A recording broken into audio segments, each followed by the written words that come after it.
బంగారం షాపులు, బట్టల షాపులు, చెప్పుల షాపులు, సెల్ ఫోన్ల షాపులు, కిరాణా దుకాణాలు, హోటళ్లు, ఆఖరికి పెట్రోల్ బంకులు గిన టైం అంటే టైం.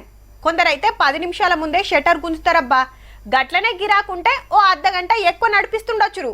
అంతేగాని గంటలు గంటలు ఎవ్వలెక్కువ ఓపెన్ చేసి పెట్టుకోరు. రాత్రి టైం దాటితే పోలీసులు గిన ఊకోరు. అయితే ఆంధ్ర అన్నయ్యలకు ఇక కిక్కే కిక్కుపోర్రి. మందు దుక్నాలు ఇంకో 2 గంటలు ఎక్కువ తెరుస్తారట. మళ్ళా పొద్దుగాల 10 గంటలకు తెరిస్తే అద్దమ రాత్రి 12 గంటల దానిక కుళ్ళే. ఇన్నొద్దులు 11 గంటలకెళ్ళి 11 గంటల దానికే ఉంటే తెల్లారంగానే ఇంతెయ్యాలనుకున్నోళ్లకు, రాత్రి ఆల్చమైనోళ్లకు దొరుకుతలేదని గీ సౌలతి చేయాలని అనుకుంటుందట సర్కారు. అంటే దినం 14 గంటలు ఓపెనే ఉంటాయిగా, తాగినోళ్లకు తాగినంత. అంతేకాదుల్లో సాటుకు నడిపే అవసరం లేకుండా పర్మిట్ రూమ్లకు ఫుల్ పర్మిషన్ ఇస్తారట. పరాకతిగా ఊకోవచ్చిగా. 3396 వైన్స్లకు మస్తు గిరాకిపో.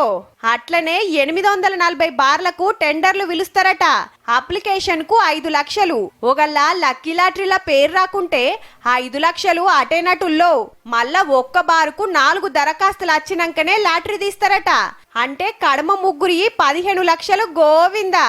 ఇక ఫీజు చూస్తే బారున్న ఏరియాల 50,000 లోపు పబ్లిక్ ఉంటే 35 లక్షలు, 5 లక్షల దానుకుంటే 55 లక్షలు, అంతకు మించితే 75 లక్షలు డిసైడ్ చేస్తారని అమరావతి సచివాలయంలో నడుస్తున్న ప్రచారం. అయితే 99 రూపాయలకే కోటర్ ఇస్తుండ్రు కదా. బార్ల నడవదట, బరాబర్ రేటు పెట్టి కొనాల్సిందే. గివన్నీ సుత 1 తారీఖు సంధి అమల్లోకొస్తాయి అంటాన్రు. ముఖ్యమంత్రి సారు మల్లోపారి మీటింగ్ పెట్టి అన్ని ఫైనల్ చేసి క్లియర్ గా చెప్తారట. మీ మేలువడిలుండంగా మందు పైసలతోటి గవర్నమెంట్ నడుపుతుర్రని ఎడ్డిచ్చిర్రు. మరి ఇప్పుడు మీరేం చేస్తుర్రని అటుకెళ్ళి వైసీపీ లీడర్లు అంటాన్రు.